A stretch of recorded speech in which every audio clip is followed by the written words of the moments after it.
Good morning, Big Teddy family. We're going to be reacting to more conspiracy theories that I personally have in my head locked in. If you have any conspiracy theories that you want to share with me, go on Big Teddy TV Discord and drop your videos. We're going to be making bacon and we're going to be thinking about reality. Time travelers are real. Proof. We all know Greta Thunberg, right? Or do we? Image taken in 1898. How creepy. Normal image. Why is he wearing modern clothes? Look close. Vladimir Putin over the years.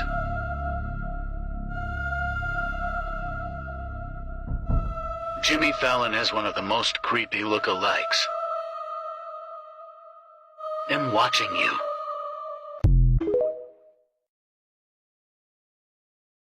Eight celebrities who prove that reincarnation is real. Number 1, Nicolas Cage. A Seattle-based man once tried to sell a photo of Lieutenant Robert Smith, a Confederate prisoner of war photographer who looks exactly like Nicolas Cage. Number 2, John Travolta. Shortly after the Cage eBay affair, a similar listing went up on the site for a 150-year-old photo of a man who looked a lot like John Travolta. Number 3, Keanu Reeves. Reeves bears a striking resemblance to the 19th century French actor Paul Mounet, which has led some people to theorize that they're one and the same. Number 4, Peter Dinklage. Peter Dinklage resembles the figure in Spanish painter Diego Velázquez's 1645 painting titled Dwarf Sitting on the Floor. Number 5, Mark Zuckerberg. Mark Zuckerberg looks like a former king of Spain and Portugal. Number 6, Alec Baldwin. He sure does look like Millard Fillmore, the 13th president of the United States, who was also from New York. Number 7, Shia LaBeouf. When Albert Einstein was younger, he looked quite a bit like Shia LaBeouf. Number 8, Tommy Lee Jones. Tommy Lee Jones can play Andrew Johnson, Abraham Lincoln's vice president, and ascended to the presidency after his assassination. Legend of the Green Children. The legend says that two children, a boy and girl with green skin, appeared in the village of Woolpit, England. The green children were found by farmers who were out harvesting. The farmers were surprised to see their skin tinged of green. The children's clothes were made of unfamiliar materials, and their speech was incomprehensible to the farmers. The mysterious children were taken to the home of local landowner Sir Richard D. Kane. He would say the children would not eat any food. Even though they appeared to be starving, Sir Richard eventually brought recent harvested beans, which the children devoured raw. The children survived only on raw beans for many months until they acquired a taste for bread. The boy became sick and soon after passed. The girl remained healthy and eventually learned to speak English. The girl was later married to a man at a neighboring county of Norfolk, and she took the name of Agnes Barr. After she learned how to properly speak English, she told the story of their origins. The girl claimed that she and her brother came from a strange underground land, which she called the land of Saint Martin. In it there was no sun, but an everlasting twilight. Like them, all the inhabitants of St. Martin's land lived underground, were green. The girl explained that she and her brother were looking after their father's flock when they came up to a cave.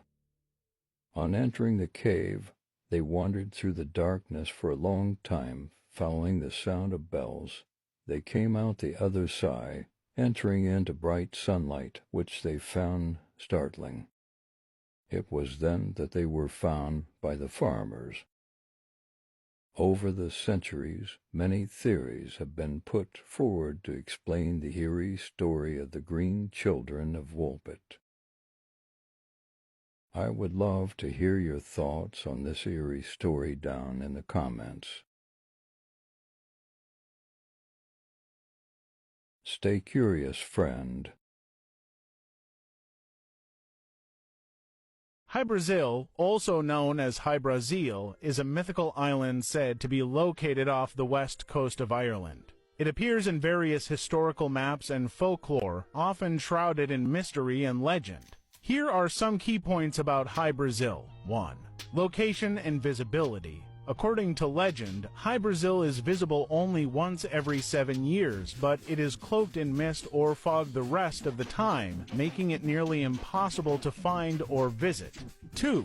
Historical maps. The island appears on several maps from the 14th to the 17th centuries. It was depicted as a circular island with a river or strait running through the center. Notable maps featuring Hy-Brasil include those by cartographers like Angelino Dulcert 1325 and Abraham Ortelius 1572. 3. Legends and myths. In Irish folklore, Hy-Brasil is often described as a utopian land of plenty and eternal youth. It is said to be inhabited by a highly advanced civilization, sometimes associated with the Tuatha De Danann, a mythical race in Irish mythology. 4.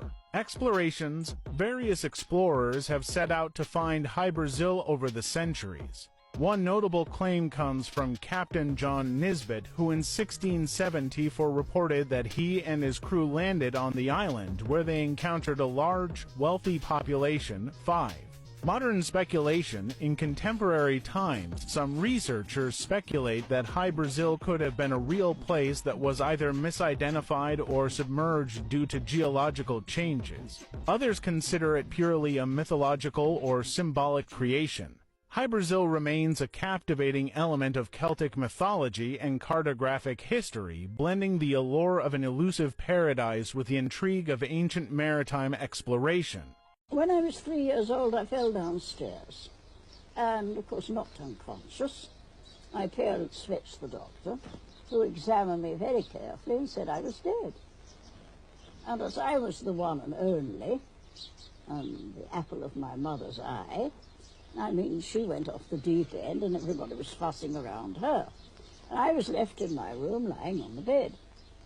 And then the doctor said he'd return in an hour with a nurse to wash the body and the death certificate, which he did. When he came back with the nurse and went into my room, the dead body was sitting on the bed playing, nothing the matter. The dead body was you? Yes. And the doctor apparently was rather annoyed with me. My father was also very annoyed with the doctor. Why did he give them such a scare? The doctor swore that he knew I was dead. I mean, he'd done everything, every test, and I was dead, and that was the end of it. However, there was no visible injuries or anything, but after that, I kept crying and saying I want to go home. And of course I was assured that I was at home, and I was equally sure that I was not. And I started dreaming about this temple here in Abydos. Abydos, or Abydos, is 350 miles south of Cairo, in the heart of a region where the ancient Egyptian religion once flourished, and it's always possessed a strange magnetic attraction. People came here as pilgrims over many centuries. But how does Omseti explain her strange insights into an earlier existence? Well, I wonder, either the fall downstairs knocked a screw loose, and yet everything was so, what shall I say, logical after that. I mean, the obsession. I mean, if I had a screw loose, I might dream about a temple, but not that one particular temple and dream about it correctly. And then some people have suggested I might really have been dead and an ancient spirit got in. What do you think? I think probably that might be. It's just simply, I was in a place which I knew very well, and no difficulty in getting about it. And of course, I mean, working here and living here, well, I suppose I became so familiar. I would say, if God ever preserve it from happening, if the temple fell down, I think I could tell them where all the stones go to put it back again.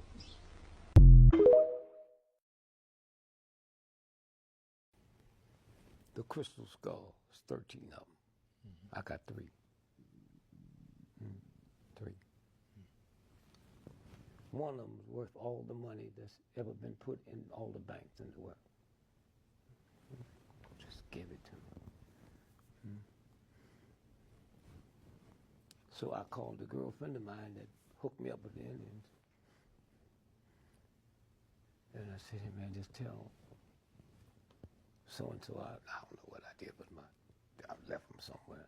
So she called me, she said, don't worry about it, they'll find you. And 2 weeks later, I walked in the hotel, they're sitting on the bed. That's the power when you look inside of here.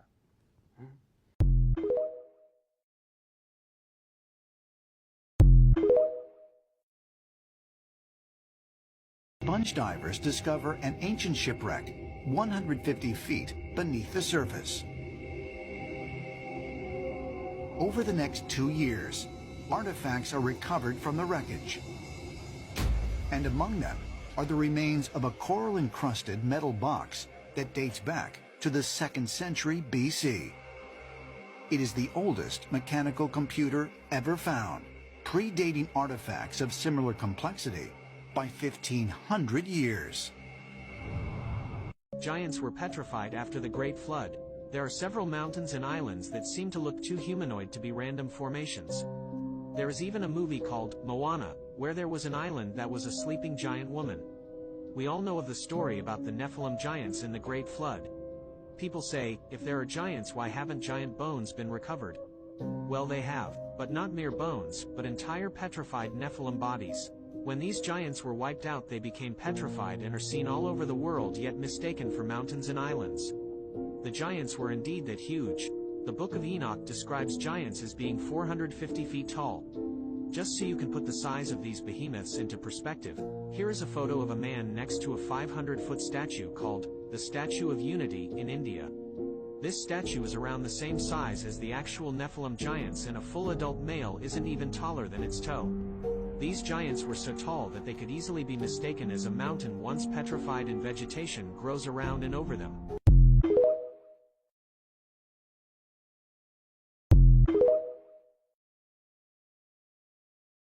It changes everything.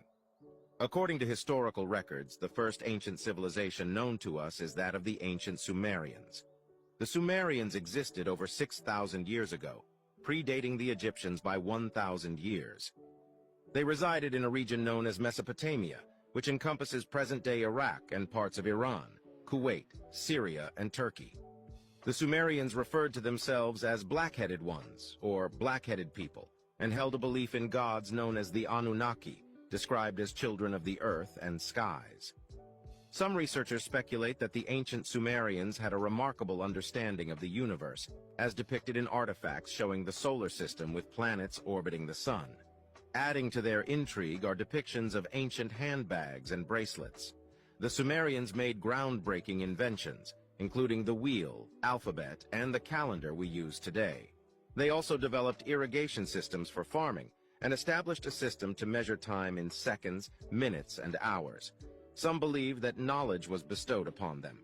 The Sumerian civilization appears to have been one of the most advanced of its time, challenging modern explanations of our history. The discovery of 30,000 stone tablets from ancient Sumeria includes the story called the Epic of Gilgamesh, which features a great flood, an event also found in many other religious texts. Scientists link the end of the last ice age to several temperature anomalies and a significant rise in sea levels, likely caused by an asteroid impact. This catastrophic event may have led to the rapid melting of ice and widespread devastation to various species, including animals, plants, and humans. Some speculate that the tale of the Great Flood is not a mere myth, but a way of passing down knowledge through generations to ensure its survival. Recent findings, such as Göbekli Tepe in Upper Mesopotamia, dating back at least 11,600 years, have questioned the age and origins of the Sumerians. It is still uncertain where the ancient Sumerians originated from, and some theories suggest they may have migrated south into southern Mesopotamia, where the people of Göbekli Tepe became the Sumerians we know today. Feel free to share your thoughts in the comments. Her mother was going through her last moments of life when she sees this. A woman by the name Erica was recording her time alongside her mother during her final moments of life. What you see? Angels. And where are they at? Ceiling. The ceiling? I don't see anything, Mom. When suddenly she's visited by these four beings watching over her from above. Are they making you happy? Yes. Yeah? Well, that's good. How many?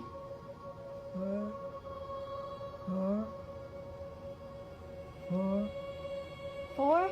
Her mother describes seeing four angels above her bed. Erica explains that moments after this footage was taken, her mother passed away. For this reason, she believes her mother was visited by four spiritual beings, guiding her to the afterlife.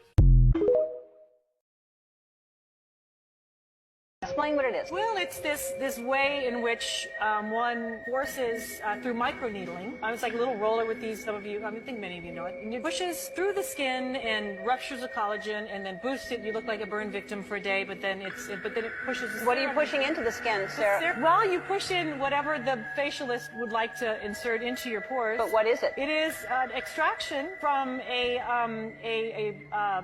piece of skin that came from a young person. Far, far away, and they somehow figured out how to extract. It's foreskin from a Korean. The fallen angel statue discovered in Russia. What? This is the creepiest thing I've seen in a good minute. There's these dudes, Russian dudes, in Siberia. They work in a gravel quarry or something. They were just digging and they found this ginormous statue of this crazy, evil-looking angel with its like hood down, but like its eyes and its these giant wingspan things, and it's like holding a shield, and it was kneeling. It's these dudes standing up beside this statue. Their heads didn't even go past the statue's head, and it was kneeling down. Ew. And it looks, the detail on it is like exquisite. Like it looks like a angel or man thing that was like frozen in time, like fell in a concrete bath or something. What does that mean?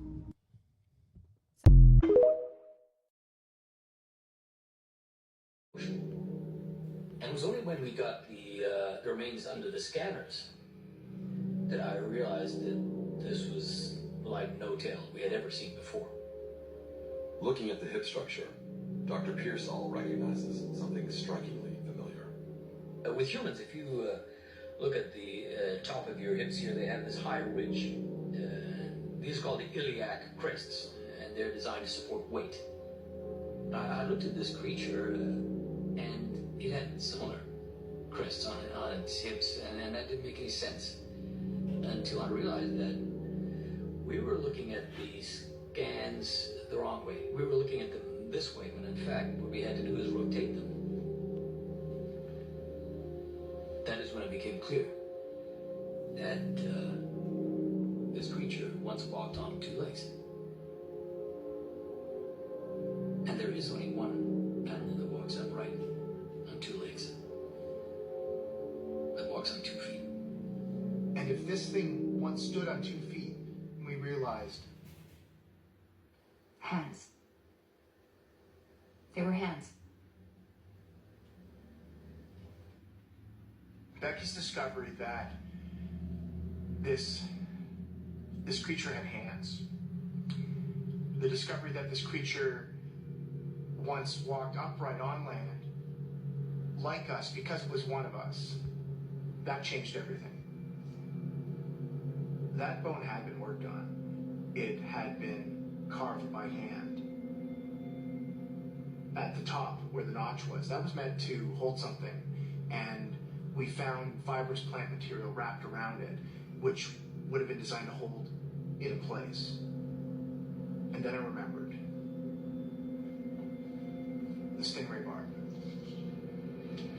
This thing fit perfectly in the top of the bone. This was a tool. All those tales of fish found with spears in them, all the fishermen stories of the spears found in the open ocean, this is what made them. We have something that makes tools. This thing has figured out how to disarm a stingray, use its spine to kill fish. So they are intelligent hunters, but are they hunted? How would these creatures have evolved to survive alongside the most formidable predators in the ocean?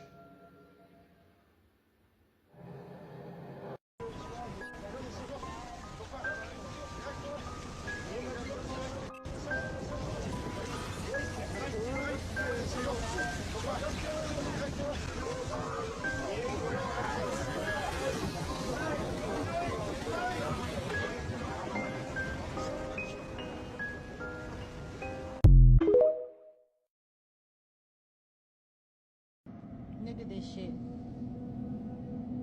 Put a magnet that I got from here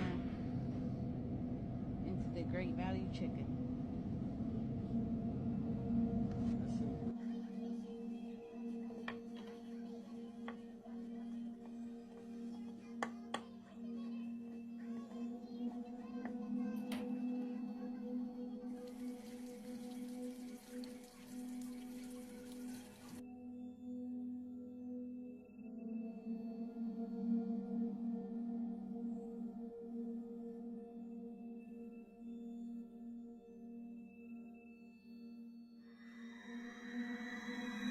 It literally won't go in.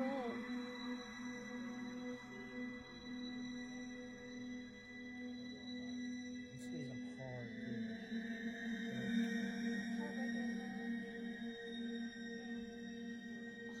Per diem. Let's try per diem. Look at that shit. Not falling. It's not falling. Watch.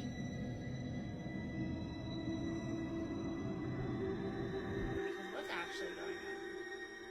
Just cut this avocado. No avocado state. Eggs from fucking Costco. Crack them in a separate bowl because I just grabbed one and that's a motherfucking roundworm that just came out of that fucking egg. But look. Look at the I pressed texture. it. My finger makes an indent like a sponge. And then I did this. Squeeze. Squeeze, squeeze, squeeze, squeeze. I squeezed it as hard as I could and look, it gets smaller and smaller and smaller.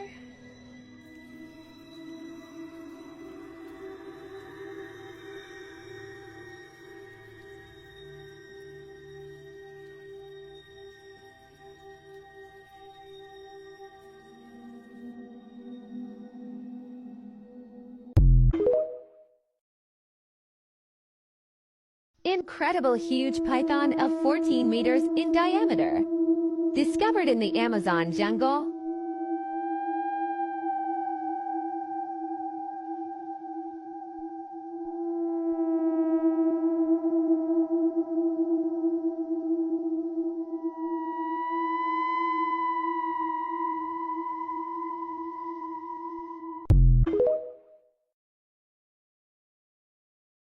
Overwhelming evidence that we are far from the most advanced civilization and that our history is nothing but a lie. Like, they really try to tell us that this temple in India, Kalisha's temple, was carved with a chisel. This was all one solid rock at one point, and it only took them 5 years. They really try to tell you that.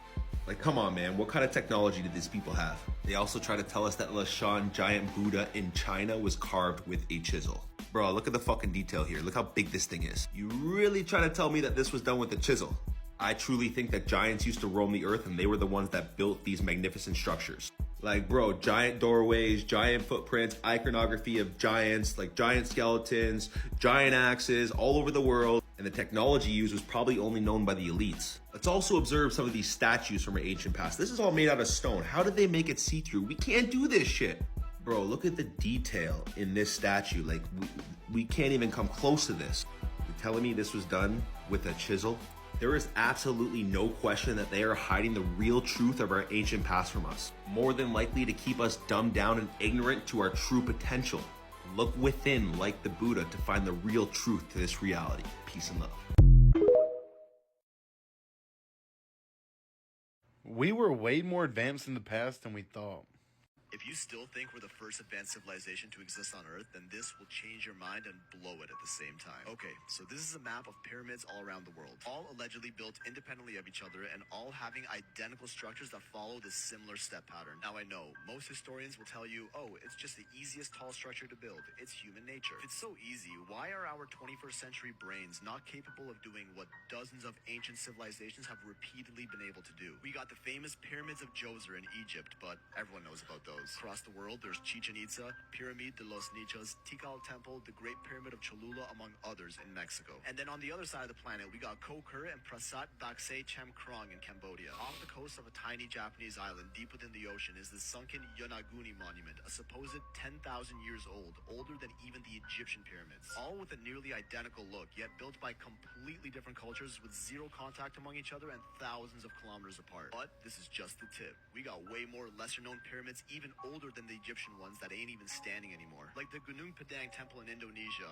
Doesn't look so hot now, but used to be a step pyramid a whole 9,000 years ago. At least that's what they thought, until a more recent radiocarbon analysis shows that the lower parts of this temple go as far back as 28,000 years. Then this enormous hill in Bosnia was studied, and almost every archaeologist that visited it confirmed that it could not have been naturally formed, perfectly aligning to true north among many other characteristics of pyramids. These studies found out this hidden monument is over 35,000 years old and would be the oldest and largest pyramid in the world, hidden under years of vegetation. But the Bosnian government strangely halted further study on this thing for some reason. There's a crazy story behind what they found there, which honestly deserves its own video, so I'll probably be dropping that sometime. Fallen Pyramid of Hellinikon in Greece has boulders that are joined so tightly that even a human hair can't fit through the joints without any sort of ancient cement used. Built around 3000 BC, meanwhile, an almost identical masonry techniques was found in these walls in the city of Cusco in Peru, called Sacsayhuaman, over 11,000 kilometers away. And how old are these walls?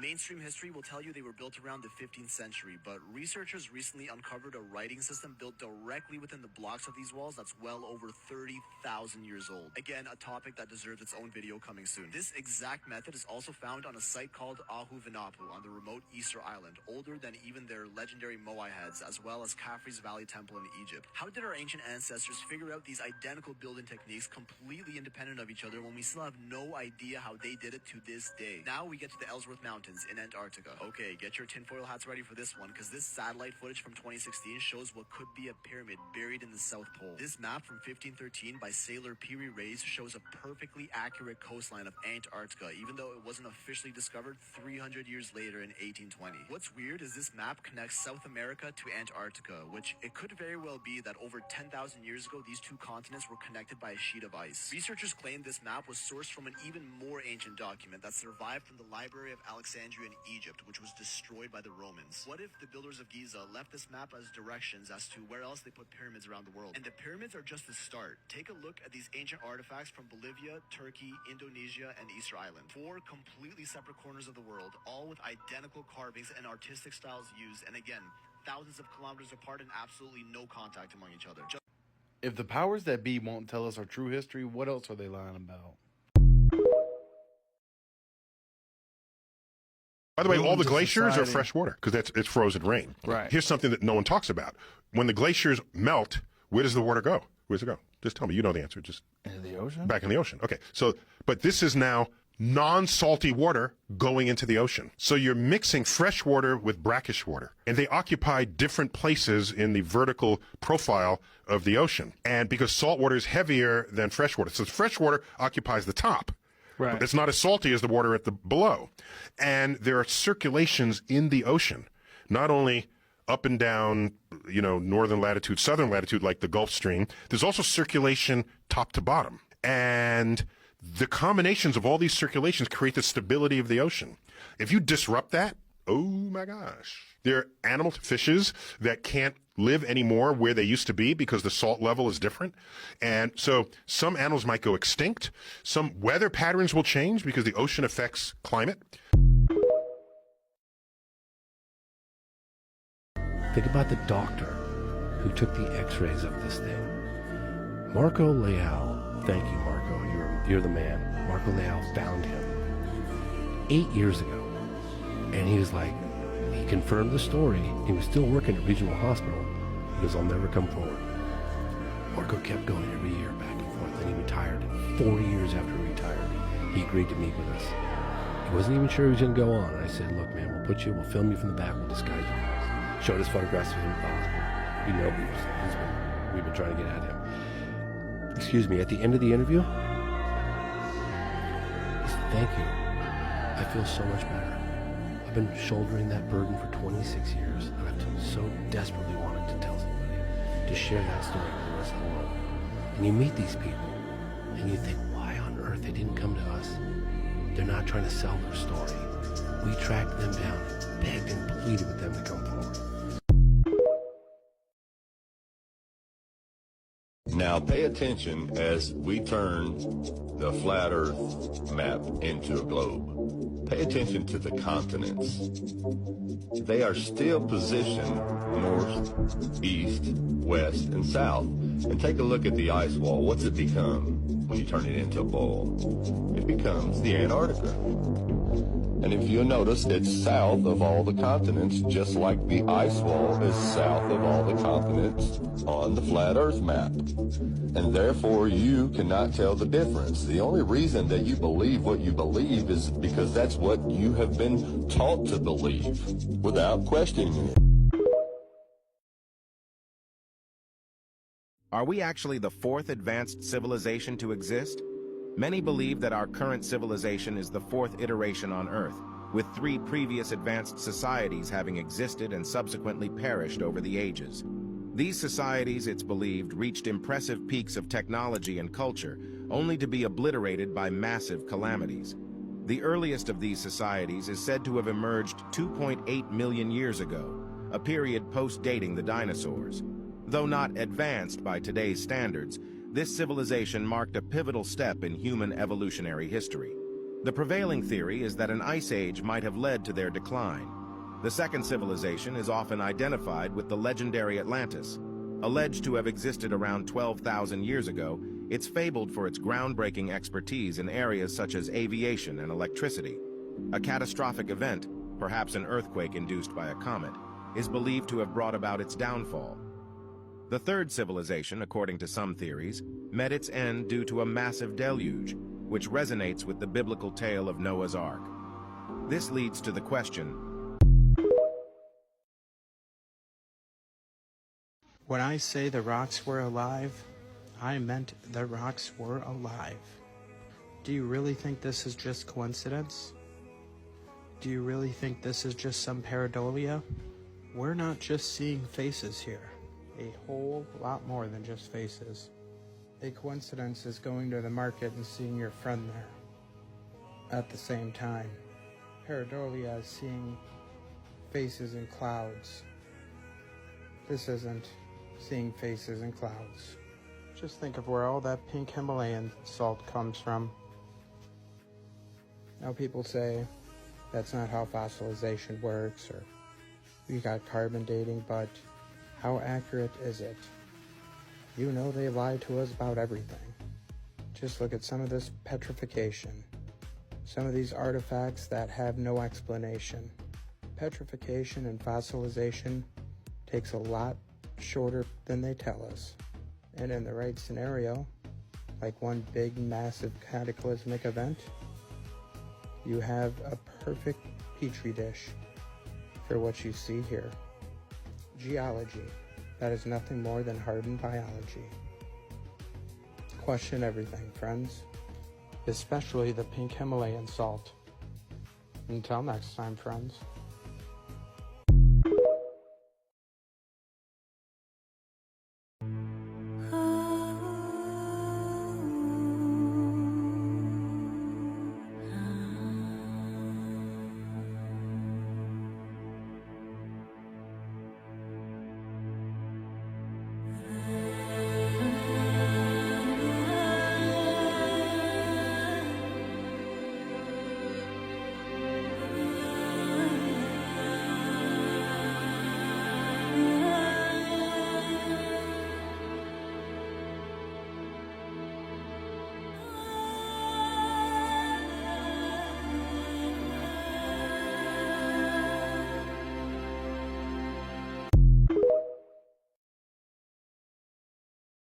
Why do some people think that World War II Germany had super advanced tech? Well, in the grand scheme of things, they did. But there's this conspiracy that I'm not saying is true about a more mystical technology that they had called Die Glocke, which Die Glocke was this giant bell that some claim existed that was basically anti-gravity technology. It was said to be about 12 feet tall, be highly radioactive, and produce a glowing blue light, and basically be like a Taco Bell flying saucer.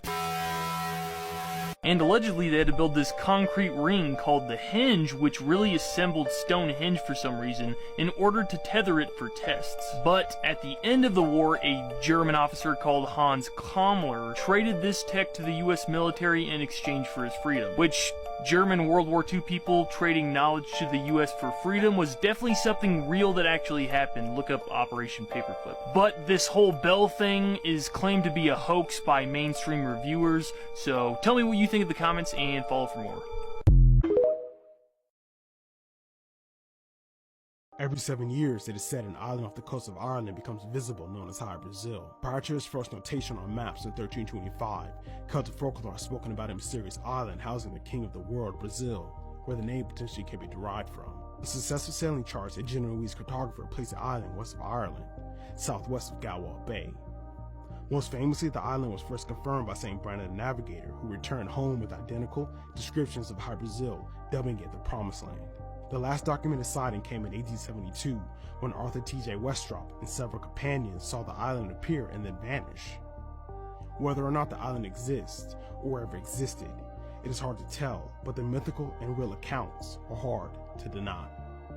There were 13 heads, and it was purported that the Navajo, the Anasazi, the Mayans, the Aztec each had one. The most famous one is the Mitchell Hedges skull, which was found in the Yucatan by Anna Mitchell Hedges. She reached into a cave. She was with her grandfather. It was around 1926, and she reached in, and there was an oilcloth covered item in there, and she pulled it out and opened it up, and there was the two-piece detachable jaw Mitchell Hedges skull. The Hewlett-Packard engineers did a test on it in the 60s. They said it could not have been carved by a lapidary, by tools. It had to have been polished over hundreds of years, over centuries, to get to the shape that it was. So they said it was a polished item. So there's the Phyllis Newman skull named Max. She has to put it in the closet because it talks to her. Then there's the Mitchell Hedges skull that's in Indiana. People said when they walked into the room and she uncovered it with the cloth she kept it in, that there was an immediate feeling of well-being and healing coming over. There's one in Mexico City. It's got a cross stuck right in the top of it, which is, that would shatter a crystal if you did that. How that cross got there, I don't know.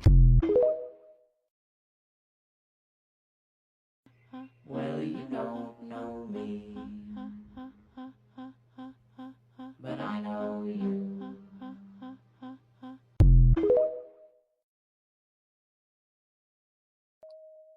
Excuse me, sir. Hey, do you know what year it is today? 1998. Why? Guys, I'm in 1998. As you can tell behind me, I'm at Pizza Hut in 1998. I'm gonna show you what Pizza Hut looks like. This is gonna blow your freaking mind. Let me show you something. Guys, how do you deny this? I'm literally here, guys. I mean, the salad bar at Pizza Hut. You haven't seen this since like 2000. Guys, look at these lamps. I mean, I'm literally here, guys. Check it out. Oh my god, look at the old dining experience. Let me show you something that's gonna really, really blow your mind. Check this out. You haven't seen this in a long time. Guys, we even have an old school arcade. Well, it's not old school right now. It's old school to me. One of them's from 96 and the other one's from 94. Let me go ask someone what year it is. 1 second, watch.